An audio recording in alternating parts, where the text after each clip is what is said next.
Cuando mi hija se levantó en medio del almuerzo del Día de las Madres y gritó frente a 50 personas que prefería que mi consuegra fuera su madre en lugar de una fracasada como yo, sentí que el mundo se detenía.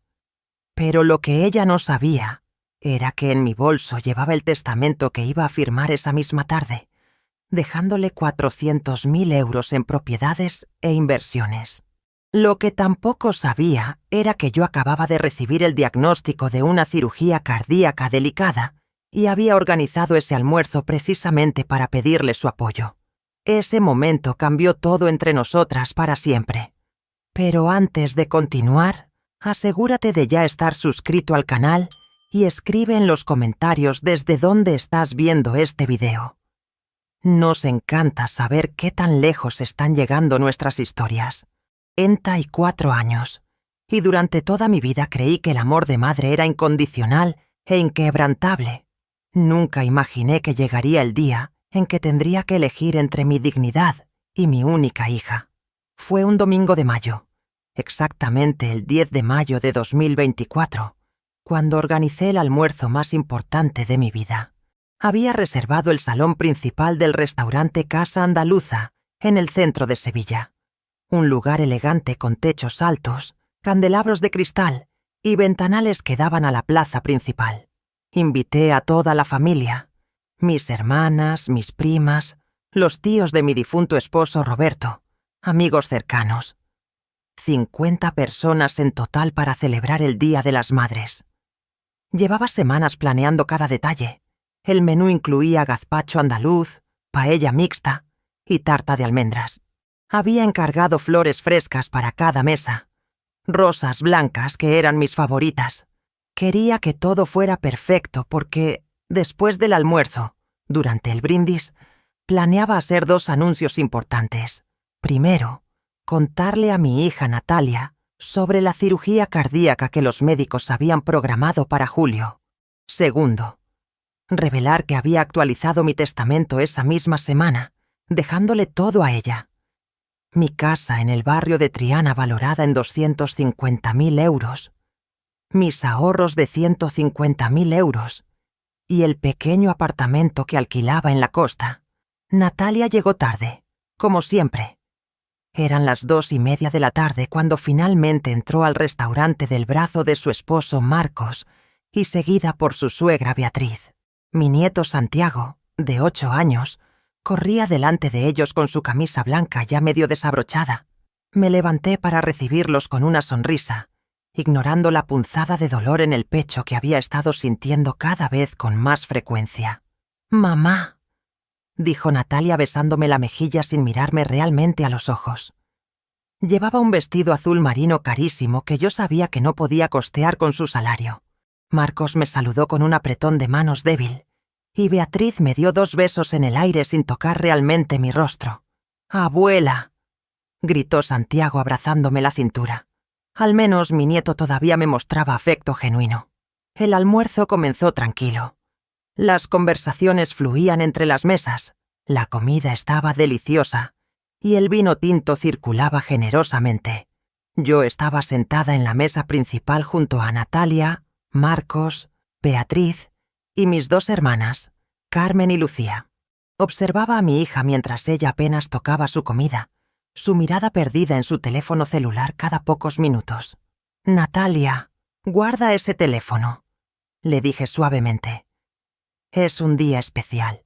Ella levantó la vista con irritación. «Estoy resolviendo cosas importantes del trabajo, mamá».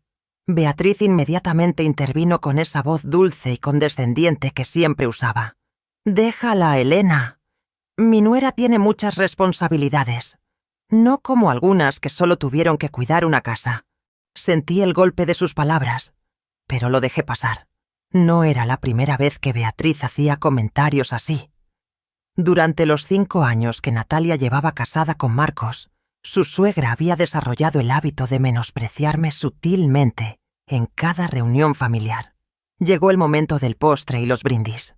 Varias personas se levantaron para decir palabras bonitas sobre sus madres.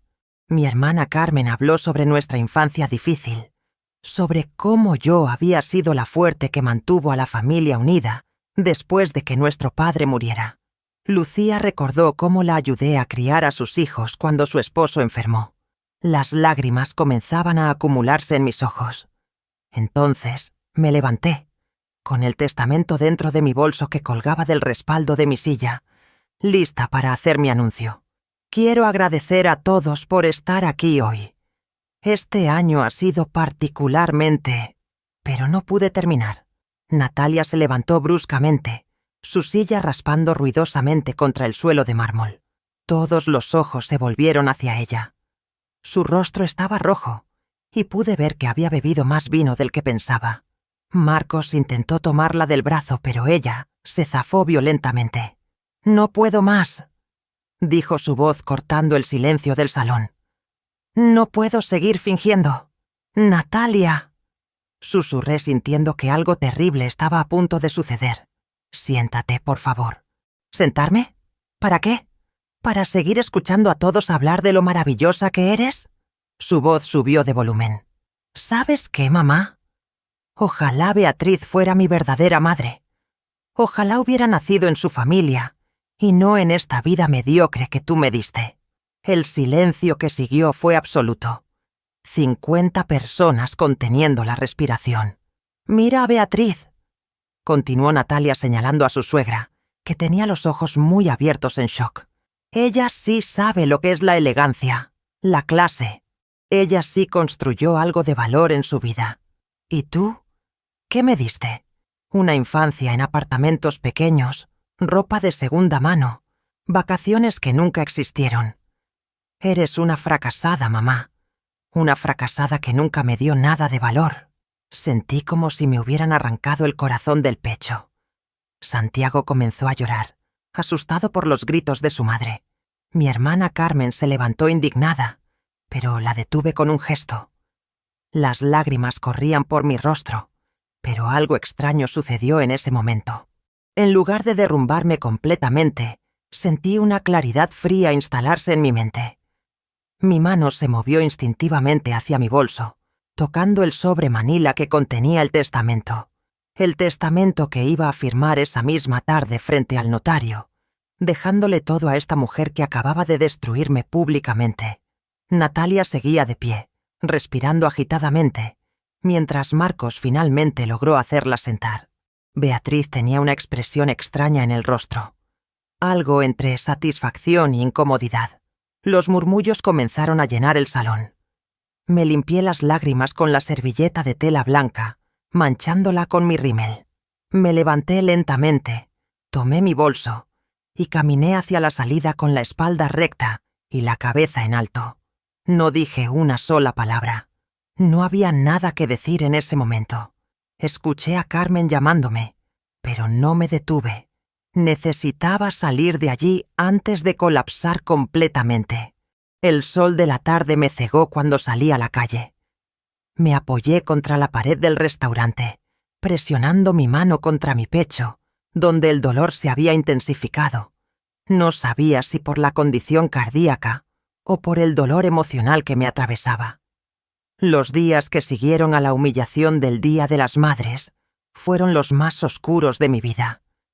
Me encerré en mi casa de Triana, con las cortinas cerradas y el teléfono silenciado.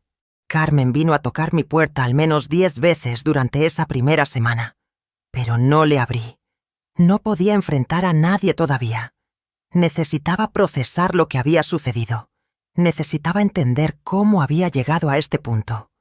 Chess sin dormir, sentada en el sillón de la sala donde Roberto y yo solíamos ver películas antes de que muriera hace 6 años.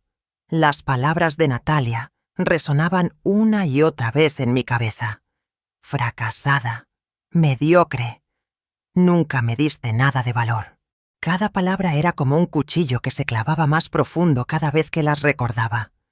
Pero después de una semana de lágrimas y autocompasión, algo cambió.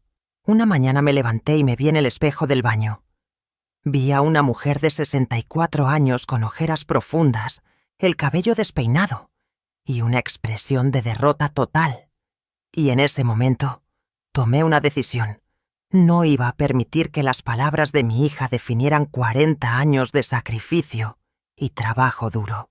Comencé a revisar mi vida con una nueva perspectiva.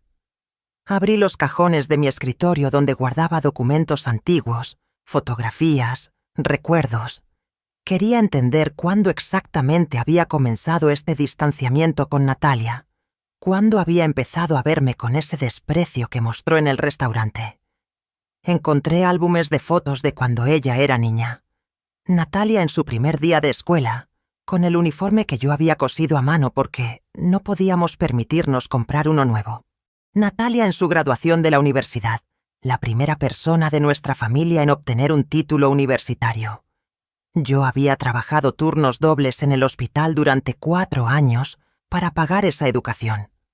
Natalia en su boda, con el vestido de novia que costó 12.000 euros y que yo pagué completamente porque ella insistió en que era el único vestido con el que podía casarse. Fue entonces cuando comencé a notar un patrón.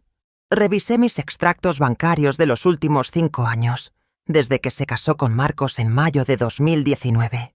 Las transferencias eran constantes y significativas. 15.000 euros para el viaje de luna de miel a las Maldivas. 80.000 euros para la entrada del apartamento en el barrio exclusivo de Nervión. 5.000 euros para los muebles. 3.000 euros para el automóvil nuevo de Natalia. 2.000 euros mensuales durante el primer año de matrimonio, porque según ella no le alcanzaba el sueldo. Sumé todo meticulosamente en una libreta. En 5 años, le había dado a Natalia 220.000 euros. Prácticamente todos mis ahorros de una vida trabajando como enfermera. Pero lo más revelador vino cuando encontré una vieja caja de zapatos en el armario de mi habitación. Dentro había cartas, algunas muy antiguas. Las había guardado después de que Roberto muriera, pensando que algún día tendría el valor de leerlas. Eran correspondencias que Roberto había mantenido con diferentes personas durante los últimos años de su vida. Entre esas cartas, encontré algo que me dejó helada. 3 cartas escritas por Beatriz dirigidas a Roberto, fechadas entre 2015 y 2017, un año antes de que él muriera. Las abrí con manos temblorosas. La primera carta estaba fechada en marzo de 2015. Beatriz le escribía a Roberto sugiriéndole que me dejara, que yo no era adecuada para él, que venía de una familia sin educación ni recursos. Decía que Roberto merecía una esposa más refinada, más culta, alguien que pudiera moverse en círculos sociales más elevados. Las palabras eran venenosas y calculadas. La segunda carta, de octubre de 2016, era aún peor. Beatriz le contaba a Roberto que había escuchado rumores sobre mí en el hospital donde trabajaba. Rumores completamente falsos sobre supuestas relaciones con médicos. Todo era mentira, pero ella lo presentaba como hechos confirmados. Instaba a Roberto a investigar, a no confiar en mí. La tercera carta, de febrero de 2017, fue la que me hizo llorar de rabia. Beatriz le decía a Roberto que si él no tenía el valor de dejarme, al menos debería asegurarse de que su testamento no me favoreciera demasiado, que yo probablemente lo gastaría todo en cosas frívolas. Roberto nunca me había mencionado estas cartas. Nunca me había dicho que Beatriz intentaba destruir nuestro matrimonio. Ahora entendía por qué en sus últimos meses de vida, antes del infarto que se lo llevó, Roberto parecía distante conmigo, más callado de lo normal. Beatriz había plantado semillas de duda en su mente. Guardé las cartas cuidadosamente. Eran evidencia de algo que empezaba a comprender. Beatriz llevaba años intentando alejarme de mi propia familia. Esa misma tarde, recibí una llamada de mi prima Sofía, una de las 50 personas que había presenciado la humillación en el restaurante. Sofía y yo habíamos crecido juntas. Éramos casi como hermanas. «Elena, necesito contarte algo», dijo su voz tensa al teléfono. «No quería decirte esto antes porque pensé que estaba exagerando, pero después de lo que pasó en el almuerzo, creo que debes saberlo». «¿Qué cosa, Sofía?» «He estado escuchando comentarios en las reuniones familiares durante los últimos 2 años. Beatriz ha estado diciendo a todo el que quiera escuchar que ella fue quien ayudó económicamente a Natalia y Marcos con el apartamento, que ella pagó la boda, que ella es quien realmente apoya a la pareja. Sentí que la sangre me hervía. ¿Qué? Se está apropiando de todo lo que tú hiciste, Elena. Y lo peor es que Natalia no la contradice. De hecho, las dos parecen muy unidas últimamente. Siempre están juntas en las reuniones, susurrando, y cuando tú llegas, se callan. Después de colgar con Sofía, me quedé sentada en silencio durante horas. Las piezas comenzaban a encajar. Beatriz había pasado años tratando de socavar mi matrimonio con Roberto. Cuando eso falló, había esperado pacientemente hasta encontrar otra oportunidad. Y esa oportunidad llegó cuando Marcos se casó con Natalia. Beatriz había encontrado la manera perfecta de vengarse: alejarme de mi propia hija. Pero había algo más que no terminaba de cuadrar. ¿Por qué Natalia se había dejado manipular tan fácilmente? ¿Por qué había aceptado la narrativa de Beatriz sobre mí? Decidí que necesitaba más información. Al día siguiente, hice algo que nunca había hecho antes. Contraté a un investigador privado. Su nombre era David, un hombre de unos 50 años que me fue recomendado por el esposo de Carmen. Le expliqué la situación y le pedí que investigara discretamente las finanzas de Natalia y Marcos. Quiero saber si tienen problemas de dinero. Le dije, quiero entender por qué mi hija ha estado distanciándose de mí mientras se acerca cada vez más a su suegra. David me prometió discreción absoluta. Me dijo que tardaría aproximadamente 2 semanas en tener información completa.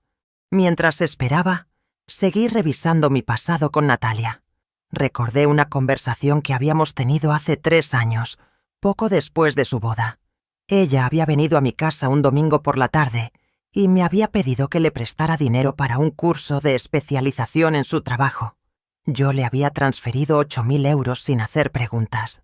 Semanas después, Carmen me comentó casualmente que había visto a Natalia comprando ropa de diseñador en una boutique carísima del centro. Cuando le pregunté a Natalia sobre el curso, ella se molestó y me dijo que no tenía que rendirme cuentas de todo lo que hacía con su dinero. Yo había dejado pasar el asunto porque no quería pelear con mi hija. Ahora me daba cuenta de que ese había sido el primer momento en que debí establecer límites. Pero no lo hice, y Natalia interpretó mi silencio como debilidad. El dolor en mi pecho se intensificaba cada noche. Sabía que debía programar pronto la cirugía cardíaca, pero algo me detenía. Quería resolver esto primero. Necesitaba entender completamente qué había pasado con mi familia antes de someterme a una operación que, según los médicos, tenía riesgos significativos. Finalmente, después de 12 días de espera, David me llamó. Su voz sonaba seria. «Elena, necesito verte en persona. Tengo información que debes conocer». Nos encontramos en una cafetería discreta cerca de la catedral. David llevaba una carpeta manila gruesa. David abrió la carpeta manila sobre la mesa de la cafetería y sacó varios documentos. Su expresión era grave mientras organizaba los papeles. «Freud, a mostrarte, no es fácil de escuchar», comenzó. «Tu yerno Marcos tiene serios problemas financieros. Encontré registros de deudas por un total de 65.000 euros. Sentí que el aire se me escapaba de los pulmones. 65.000 euros. Apuestas online principalmente, casinos virtuales, apuestas deportivas, póker en Internet. Ha estado jugando compulsivamente durante al menos 3 años. Las deudas están distribuidas en 5 tarjetas de crédito diferentes, 2 préstamos personales sin garantía y dinero que le debe a prestamistas privados». David deslizó hacia mí una serie de extractos bancarios que había conseguido a través de sus contactos. Los números eran aterradores. Marcos ganaba un buen sueldo como ingeniero, aproximadamente 4.500 euros mensuales, pero cada mes gastaba casi el doble de lo que entraba. «Aquí está lo más preocupante», continuó David señalando otro documento. «Hace 8 meses, Marcos intentó solicitar un préstamo hipotecario usando el apartamento donde vive con Natalia como garantía, pero el banco rechazó la solicitud porque descubrieron que tú tienes una participación legal en esa propiedad. ¿Qué? Mi voz salió apenas como un susurro. Cuando les diste los 80.000 euros para la entrada del apartamento, firmaron un documento privado, reconociendo ese dinero como inversión familiar con derecho de reembolso. ¿Lo recuerdas? Lo recordaba vagamente. Mi cuñado, que era abogado, me había aconsejado proteger esa inversión grande, haciendo el documento. Natalia se había molestado en ese momento, diciendo que yo no confiaba en ella, pero finalmente había firmado junto con Marcos. Ese documento te salvó, Elena. Marcos no pudo usar el apartamento para conseguir más crédito porque, legalmente, tú eres propietaria parcial. David sacó más papeles de la carpeta. Pero hay algo más. Encontré comunicaciones entre Marcos y Natalia de hace 6 meses. Mensajes de texto que pude recuperar. En ellos, Marcos le dice a tu hija que necesitan conseguir dinero de alguna parte, que los prestamistas están presionando. Le sugiere que se acerque más a Beatriz porque ella tiene dinero y propiedades. Natalia sabía sobre las deudas. No solo sabía. Según estos mensajes, ella ha estado activamente participando en el plan de conseguir dinero. Y aquí viene lo más doloroso, Elena. Marcos le escribió textualmente: tu madre ya no tiene mucho que darnos. Exprimimos ese pozo. Necesitamos buscar otra fuente. Las lágrimas comenzaron a rodar por mis mejillas. Mi hija me había visto como un pozo del cual extraer dinero. Y cuando ese pozo se secó, simplemente me descartó y buscó otra fuente en Beatriz. Hay más, dijo David con cuidado. Beatriz no es tan rica como aparenta. Ella vive de la pensión de su difunto esposo y de rentas de 2 pequeños apartamentos. Su situación económica es cómoda, pero nada extraordinario. Sin embargo, ella ha estado prometiéndole cosas a Natalia y Marcos. Les ha dicho que cuando muera, heredarán todo porque Marcos es hijo único. Los está manipulando con promesas de una herencia futura. Cerré los ojos intentando procesar toda esta información. La imagen completa finalmente se formaba frente a mí. Beatriz había encontrado en Marcos y Natalia a 2 personas vulnerables, desesperadas por dinero, y las había usado para vengarse de mí. Les había ofrecido algo que yo ya no podía darles: la promesa de riqueza futura. ¿Algo más que debas saber?, pregunté con voz temblorosa. David dudó antes de sacar un último documento. Hace 3 semanas, el 25 de abril, Marcos fue a una notaría con documentos que llevaban tu firma. Intentó obtener un poder notarial que le daría acceso a tus cuentas bancarias. ¿Qué? Me incorporé bruscamente en la silla. El notario se negó porque la firma parecía falsificada. Le pidió a Marcos que trajera documentación adicional y que tú estuvieras presente. Marcos nunca regresó.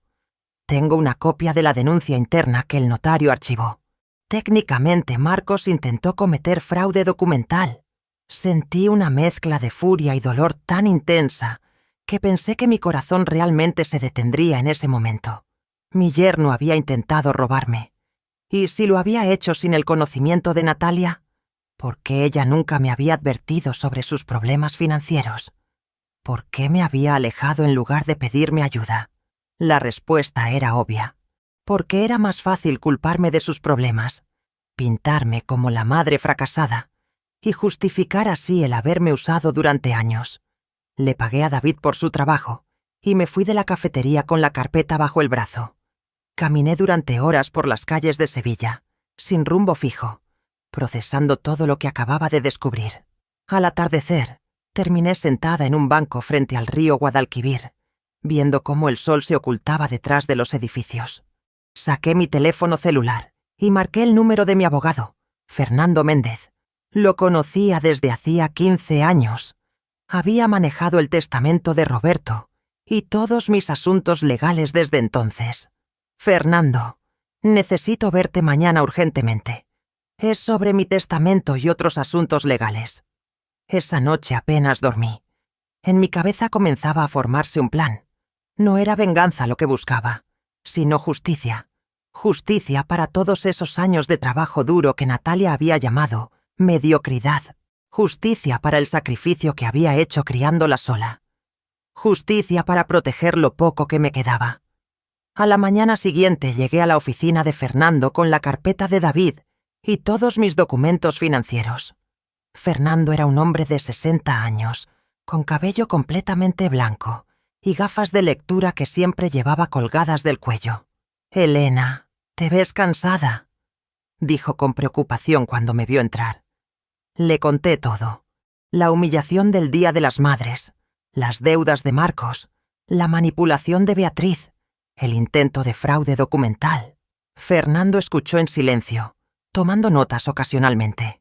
Cuando terminé, él se recostó en su silla y suspiró profundamente. «Esto es más complicado de lo que pensaba, pero hay varias cosas que podemos hacer para protegerte». Durante las siguientes 3 horas, Fernando y yo construimos una estrategia legal completa. Primero, anularíamos inmediatamente el testamento actual que favorecía a Natalia con los 400.000 euros en propiedades e inversiones. Segundo, ejerceríamos mi derecho legal sobre el apartamento de Natalia, exigiendo el reembolso de los 80.000 euros que había invertido en la entrada. Tercero, cancelaríamos todas las tarjetas de crédito adicionales y servicios que yo pagaba para ella. El apartamento fue comprado en 2019 por 250.000 euros, explicó Fernando revisando los documentos. Con el mercado actual, probablemente vale alrededor de 300.000. Si ejerces tu derecho de reembolso, Natalia y Marcos tendrán 3 opciones: pagarte los 80.000 en efectivo en 90 días, refinanciar la hipoteca para conseguir ese dinero, o vender el apartamento. ¿Pueden refinanciar con las deudas que tienen? Muy difícil. Ningún banco les dará más crédito con 65.000 euros en deudas existentes. Lo más probable es que tengan que vender. Fernando también sugirió que contactáramos al notario, que había rechazado el intento de fraude de Marcos. Podríamos presentar una denuncia formal si quieres. El fraude documental es un delito grave. Lo pensé durante un momento. Todavía no. Guardemos esa carta por si la necesitamos más adelante. Luego llegamos al tema del Nuevo Testamento. ¿A quién quieres dejar tus bienes, Elena? A mi nieto Santiago. Pero no quiero que Natalia o Marcos tengan acceso a ese dinero hasta que Santiago cumpla 25 años. Mientras tanto, quiero que se establezca un fondo administrado por un fideicomiso que pague su educación y necesidades básicas directamente. Fernando asintió aprobando la idea. Eso se puede hacer. También sugiero que dejes instrucciones específicas de que, si algo te sucede antes de tiempo, una parte de tus bienes vaya a organizaciones benéficas. Así Natalia no puede argumentar que el testamento es inválido por favorecer únicamente a un menor. Pasamos otra hora definiendo los detalles exactos. Al final, teníamos un plan sólido. Fernando me prometió tener todos los documentos listos en una semana. Antes de irme de su oficina, me detuve en la puerta. «Fernando, hay algo más. Necesito tu ayuda para organizar algo especial». Le expliqué lo que tenía en mente. Sus ojos se abrieron con sorpresa al principio, pero luego una pequeña sonrisa apareció en su rostro. Una semana después, el 18 de junio, todos los documentos legales estaban listos. Fernando me llamó a su oficina para firmar el Nuevo Testamento y las cartas certificadas que enviaríamos a Natalia. Mientras ponía mi firma en cada página, sentí una mezcla extraña de tristeza y liberación. Estaba cerrando un capítulo de mi vida que nunca imaginé tendría que ser día siguiente. Una iba dirigida directamente a Natalia y Marcos en su apartamento de Nervión. El contenido era claro y formal. Tenían 90 días calendario para reembolsarme los 80.000 euros invertidos en la propiedad, o de lo contrario, se iniciarían procedimientos legales para forzar la venta del inmueble y recuperar mi participación proporcional. La segunda carta iba a la compañía de tarjetas de crédito, cancelando la tarjeta adicional que Natalia usaba bajo mi cuenta.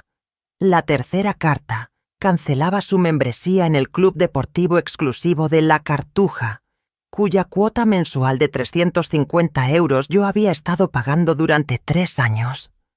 La cuarta carta era para la compañía de seguros médicos privados, eliminando a Natalia de mi póliza familiar. Calculé mentalmente. Solo en esos servicios mensuales estaba gastando aproximadamente 1.200 € cada mes en Natalia. Dinero que ella probablemente asumía que aparecía mágicamente, sin pensar en el trabajo que me costaba ganarlo. Durante esos días también visité a mi doctora, la doctora Isabel Campos, en el Hospital Universitario Virgen del Rocío. Le expliqué que necesitaba posponer la cirugía cardíaca que estaba programada para julio.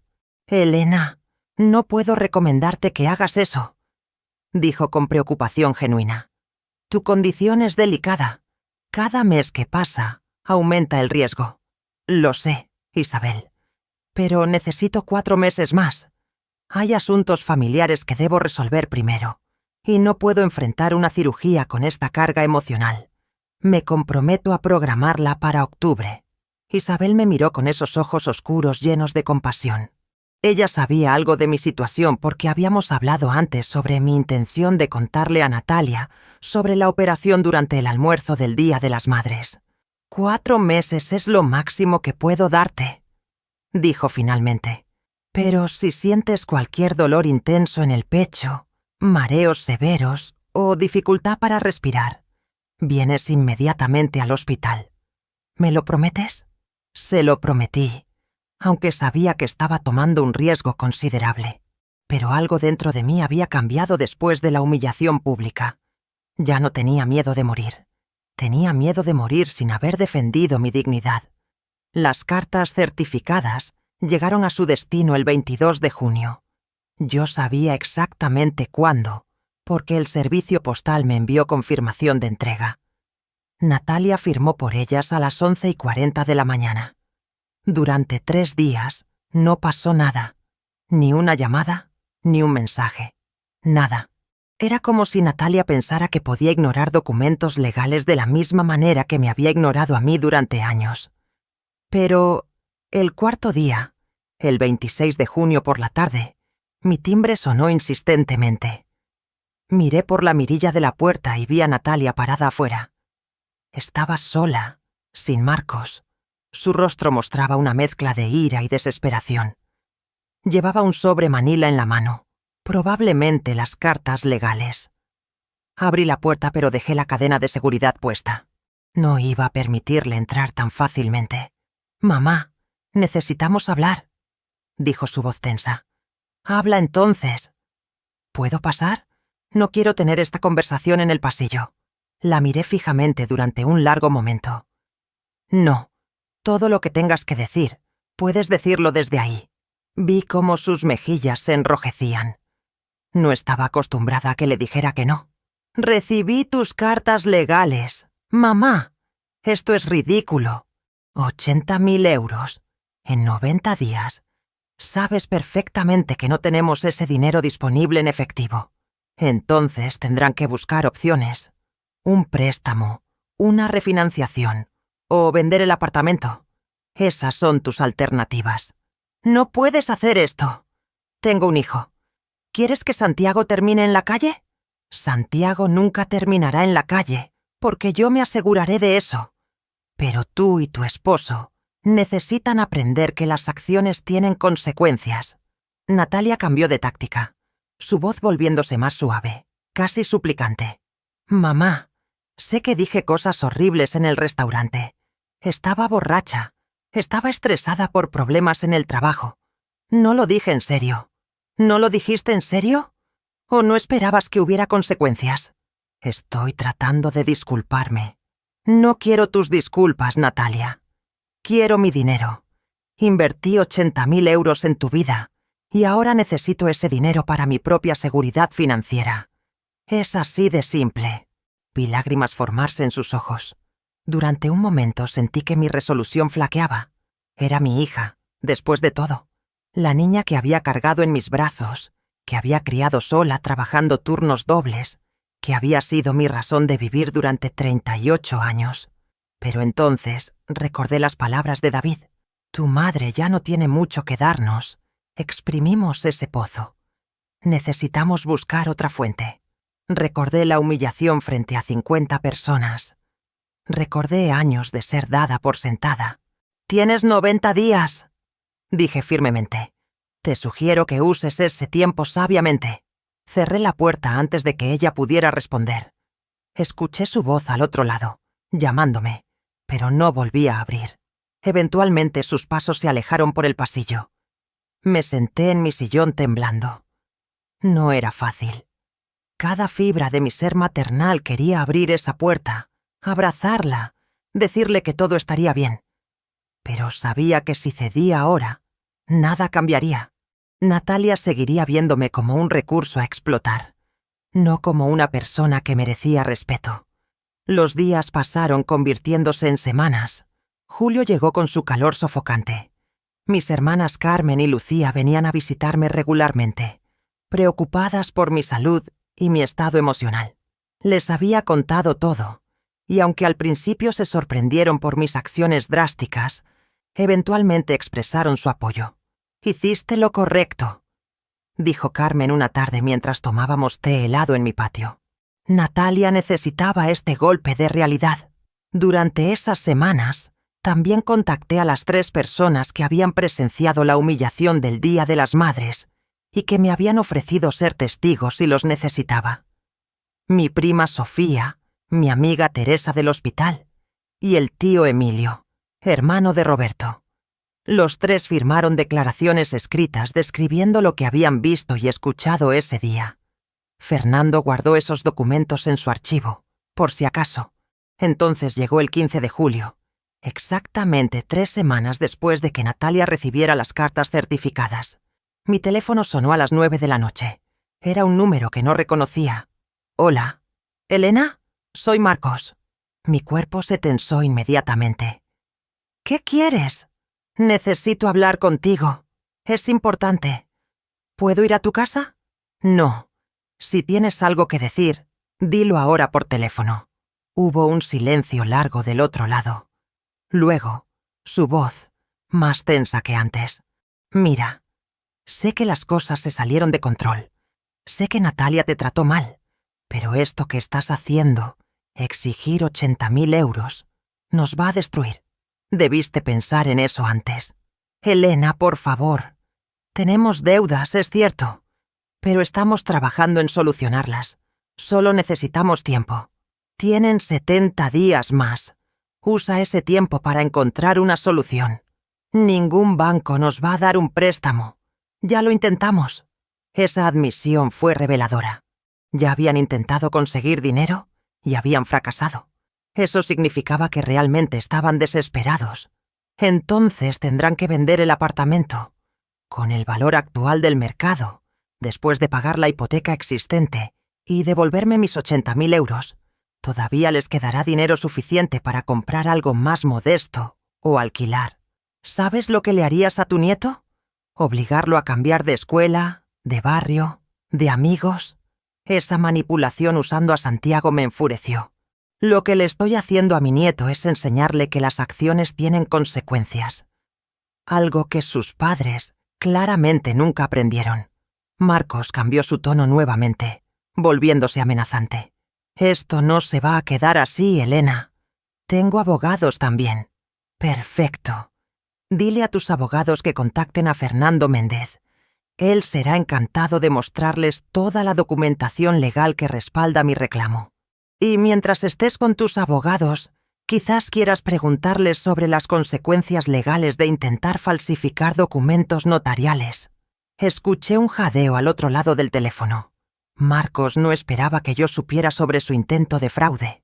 Después de esa llamada con Marcos, supe que había llegado el momento de ejecutar la parte final de mi plan. La parte que había estado discutiendo con Fernando durante semanas. La parte que me daba tanto a mente el salón principal del restaurante Casa Andaluza para el 10 de agosto, exactamente 3 meses después de la humillación del Día de las Madres. Esta vez no sería una celebración, sino algo completamente diferente. Envié invitaciones formales a las mismas 50 personas que habían estado presentes en aquel almuerzo fatídico. La invitación era simple pero intrigante. Decía que Elena Morales invitaba a un encuentro familiar importante donde se harían anuncios significativos sobre su patrimonio y futuro. La fecha, el 10 de agosto, a las 7 de la noche. Vestimenta formal.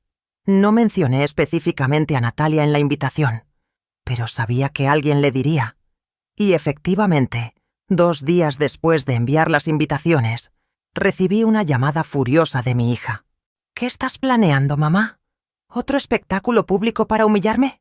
Si te sientes humillada por la verdad, Natalia, ese es tu problema, no el mío. Puedes asistir o no. La decisión es tuya. Ella colgó sin decir más. Durante las siguientes semanas, trabajé estrechamente con Fernando preparando todo. Él contrató a un técnico audiovisual profesional que instalaría un sistema de proyección en el restaurante. Organizamos toda la evidencia que habíamos recopilado. Los extractos bancarios mostrando las transferencias de dinero a lo largo de 5 años. Las cartas venenosas de Beatriz intentando destruir mi matrimonio con Roberto. Los documentos del intento de fraude de Marcos. Y el audio que mi prima Sofía había grabado discretamente en su teléfono durante la humillación del Día de las Madres. También contraté a un notario público para que estuviera presente durante el evento. Quería que todo fuera legal y documentado. Carmen estaba nerviosa por mí. Elena, ¿estás segura de que quieres hacer esto? Es muy público, muy dramático.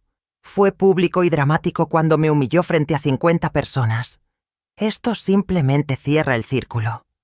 La noche del 9 de agosto, un día antes del evento, visité a la doctora Campos para un chequeo rápido. Mi corazón estaba aguantando, aunque el estrés definitivamente estaba cobrando su precio.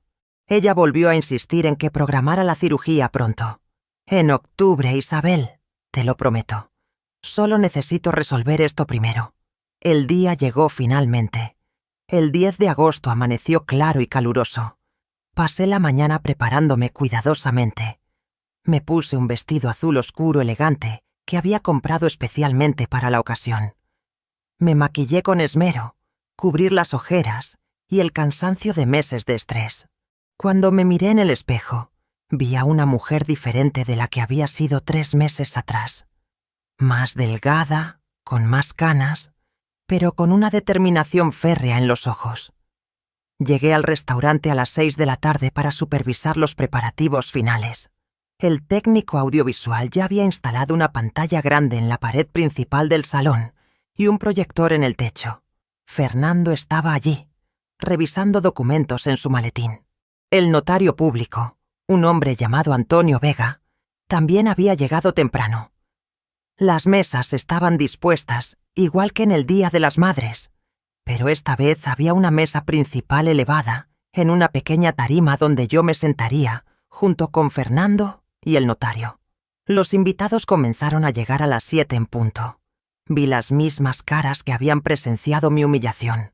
Mi prima Sofía llegó temprano y me abrazó fuerte. «Estoy orgullosa de ti», susurró en mi oído. Mis hermanas Carmen y Lucía se sentaron en la mesa principal conmigo para darme apoyo moral. El tío Emilio también estaba presente, con su esposa, amigos del hospital, primos lejanos, vecinos que conocían a la familia. Todos habían venido.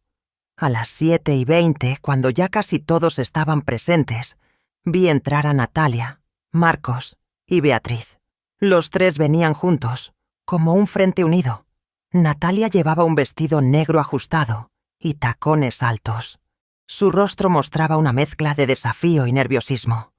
Marcos iba a su lado, con traje gris oscuro, sudando visiblemente. Beatriz caminaba detrás de ellos con su aire habitual de superioridad, aunque pude notar tensión en su postura. Se sentaron en una mesa al fondo del salón, lo más lejos posible de mí. Natalia no me miró a los ojos. Santiago no estaba con ellos, y eso me dio alivio. Le había pedido específicamente a Natalia que no trajera al niño, y al menos había respetado eso. A las 7:30 exactamente, Me levanté. Fernando tocó suavemente una copa con una cuchara para llamar la atención. El murmullo de conversaciones se detuvo. 50 pares de ojos se volvieron hacia mí. «Buenas noches a todos», comencé con voz clara y firme. «Gracias por aceptar mi invitación. Sé que algunos de ustedes están confundidos sobre por qué están aquí esta noche. Les prometo que todo se aclarará en los próximos minutos». Hice una pausa, respirando profundamente. Hace exactamente 3 meses, muchos de ustedes estuvieron presentes en este mismo salón durante un almuerzo del Día de las Madres. Ese día mi hija Natalia se levantó y me dijo frente a todos ustedes que preferiría que su suegra Beatriz fuera su madre. Y me llamó fracasada. Dijo que yo nunca le había dado nada de valor. Pude ver a Natalia encogerse en su asiento. Algunos invitados movían incómodos en sus sillas, recordando ese momento. Esa humillación pública fue el momento más doloroso de mi vida. Pero también fue el momento que me despertó a una realidad que había estado ignorando durante años. Esta noche quiero compartir con ustedes esa realidad, no por venganza, sino porque creo que la verdad merece ser conocida. Fernando encendió el proyector. La pantalla grande cobró vida mostrando la primera imagen. Un extracto bancario de mi cuenta. Esta es una transferencia de 15.000 euros que hice a mi hija el 2 de junio de 2019 para su viaje de luna de miel. La siguiente imagen apareció. Esta es una transferencia de 80.000 euros que hice el 15 de julio de 2019 para la entrada del apartamento donde vive mi hija. Las imágenes continuaron apareciendo, una tras otra. Cada transferencia, cada pago, cada préstamo que nunca fue devuelto. La audiencia miraba en silencio mientras los números se acumulaban en la pantalla.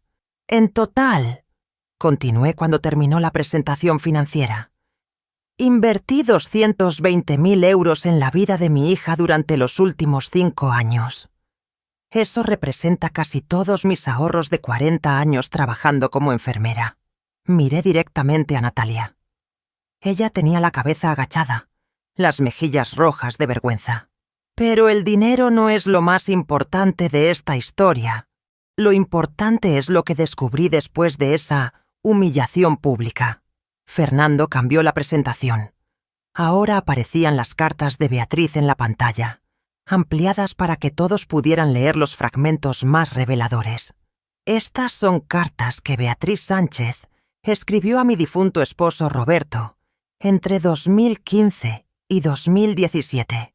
En ellas, intentó sistemáticamente destruir mi matrimonio con mentiras y manipulaciones. Les instó a que no confiara en mí, que me dejara, que me quitara mi herencia. Beatriz se puso de pie bruscamente. Esto es una violación de privacidad. Esas cartas eran privadas. Esas cartas estaban en la casa de mi esposo cuando murió, lo que las hace parte de su patrimonio, y por lo tanto, legalmente mías, respondí con calma. Y el contenido de esas cartas explica mucho sobre lo que ha estado sucediendo en mi familia durante años. Le hice una señal a Fernando. La siguiente imagen mostró el reporte del investigador sobre las deudas de Marcos. La pantalla mostró los documentos de las deudas de Marcos con brutal claridad.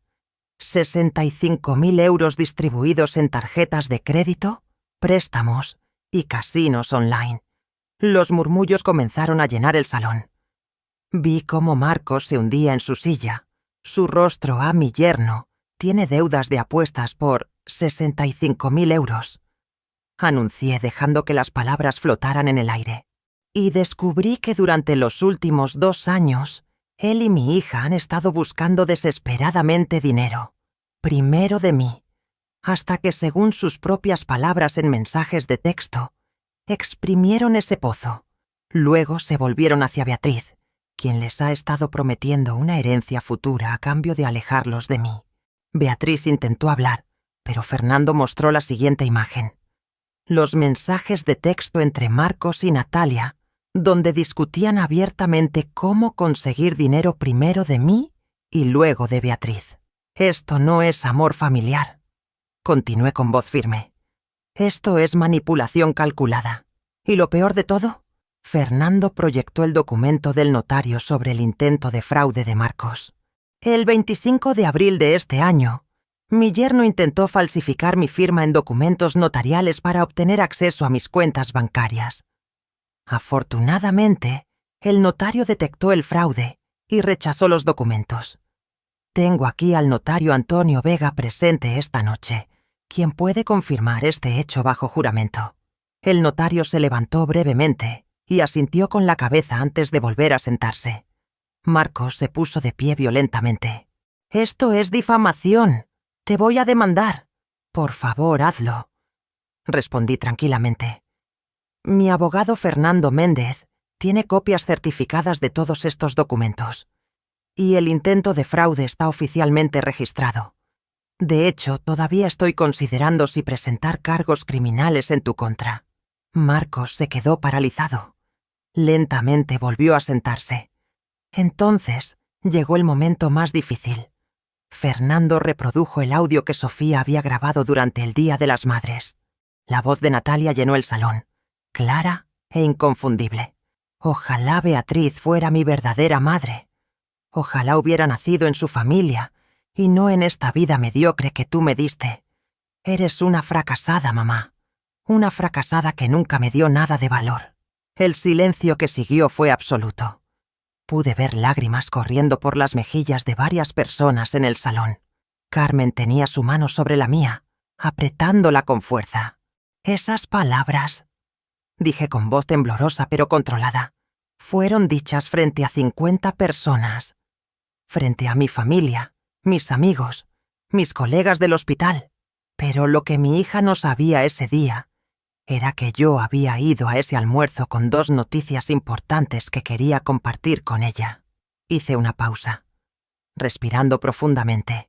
La primera era que acababa de actualizar mi testamento, dejándole a ella 400.000 euros en propiedades, inversiones y ahorros. Todo lo que había construido en mi vida iba a ser suyo. Vi cómo Natalia levantaba la cabeza bruscamente, sus ojos muy abiertos. La segunda noticia era que necesito someterme a una cirugía cardíaca delicada. Los médicos me la habían programado para julio, pero yo quería contarle primero a mi hija, pedirle su apoyo durante mi recuperación. Pero nunca tuve la oportunidad de decir nada de esto, porque fui humillada antes de poder hablar. Lágrimas comenzaron a correr por mi rostro ahora, pero no las limpié. Quería que todos vieran mi dolor. Después de esa humillación, tomé decisiones difíciles. Anulé el testamento que la beneficiaba. Ejercí mi derecho legal de recuperar los 80.000 euros que invertí en su apartamento. Cancelé todos los servicios y beneficios que pagaba por ella. Y pospuse mi cirugía por 4 meses, contra el consejo médico, porque necesitaba resolver esto primero. Necesitaba protegerme a mí misma. Fernando proyectó el nuevo testamento en la pantalla. Este es mi testamento actual, firmado ante notario. Todos mis bienes irán a un fideicomiso para la educación y bienestar de mi nieto Santiago, hasta que cumpla 25 años. Una porción significativa también irá a organizaciones benéficas que apoyan a madres solteras y enfermeras jubiladas. Mi hija Natalia no recibirá nada. Natalia finalmente rompió. Se levantó de su silla, sollozando. «Mamá, lo siento mucho. Estaba borracha, estaba confundida, no quise decir». «¿No quisiste decir qué, Natalia? ¿No quisiste decir que soy una fracasada? ¿No quisiste decir que preferirías otra madre? ¿O no quisiste decir esas cosas frente a testigos? Cometí un error terrible. Estaba bajo mucha presión por las deudas de Marcos, por...» «No», interrumpí firmemente. «No me vengas con excusas ahora. Tuviste múltiples oportunidades de hablar conmigo sobre tus problemas. En cambio, elegiste usarme, mentir sobre mí, permitir que Beatriz tomara crédito por todo lo que yo hice por ti, y finalmente, humillarme públicamente. Me volví hacia Beatriz, quien permanecía sentada con expresión petulante. Y en cuanto a usted, señora Sánchez, durante años intentó destruir mi matrimonio con mentiras. Cuando eso falló, esperó pacientemente hasta encontrar otra manera de vengarse. Usó las vulnerabilidades financieras de mi hija y su esposo para alejarlos de mí, prometiéndoles una herencia que probablemente ni siquiera existe en la magnitud que les ha hecho creer. Beatriz se puso de pie, su rostro rojo de ira y humillación. Esto es absurdo. No tengo que escuchar estas acusaciones. Entonces váyase, dije simplemente. La puerta está ahí. Pero antes de irse, todos aquí han visto la evidencia de su manipulación. Su reputación en esta familia está destruida, tal como usted intentó destruir la mía. Beatriz tomó su bolso y salió del salón a grandes zancadas, sus tacones resonando contra el piso de mármol. Nadie la detuvo. Nadie fue tras ella. Volví mi atención a la audiencia. He compartido todo esto con ustedes, no para buscar lástima, sino para establecer un registro público de la verdad. Durante 3 meses he vivido sabiendo que 50 personas me vieron ser humillada y despreciada. Necesitaba que esas mismas 50 personas conocieran toda la historia. Fernando se levantó junto a mí. Elena Morales ha ejercido legalmente sus derechos sobre su propio patrimonio. La demanda de reembolso de los 80.000 euros es completamente válida y ejecutable. Natalia y Marcos tienen hasta el 20 de septiembre para cumplir con el reembolso o enfrentar procedimientos legales que incluirían la venta forzosa del apartamento. Natalia se acercó a la tarima, sus ojos rojos e hinchados. «Mamá, por favor, dame una oportunidad de arreglar esto. Venderemos el apartamento, te pagaremos. Pero por favor no me quites a mi hijo. No me apartes de Santiago. Yo nunca te aparté de Santiago». Respondí con voz más suave ahora. Tú elegiste este camino. Tú elegiste el dinero sobre el respeto. Tú elegiste humillarme en lugar de hablar honestamente conmigo sobre tus problemas. Santiago siempre será bienvenido en mi vida, pero tú y yo necesitamos distancia. Mucha distancia.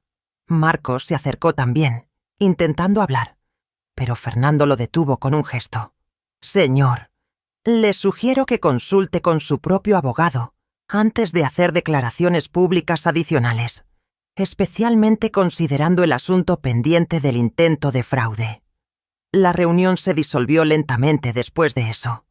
Algunos invitados se acercaron para abrazarme y expresar su apoyo. Otros simplemente se fueron en silencio, claramente incómodos con todo lo que habían presenciado. Natalia y Marcos se quedaron sentados en su mesa hasta que casi todos se habían ido. Luego salieron sin decir otra palabra. Esa noche, cuando finalmente llegué a casa, me senté en mi sillón y lloré. Lloré por la hija que había perdido, por la relación que nunca podría repararse completamente, por los años de esfuerzo que habían sido despreciados. Pero también sentí algo que no había sentido en meses. Paz. La verdad había sido revelada. Mi dignidad había sido defendida. Y finalmente podía comenzar a sanar. Los meses siguientes trajeron cambios significativos. Natalia y Marcos pusieron su apartamento en venta en septiembre, apenas cumpliendo el plazo.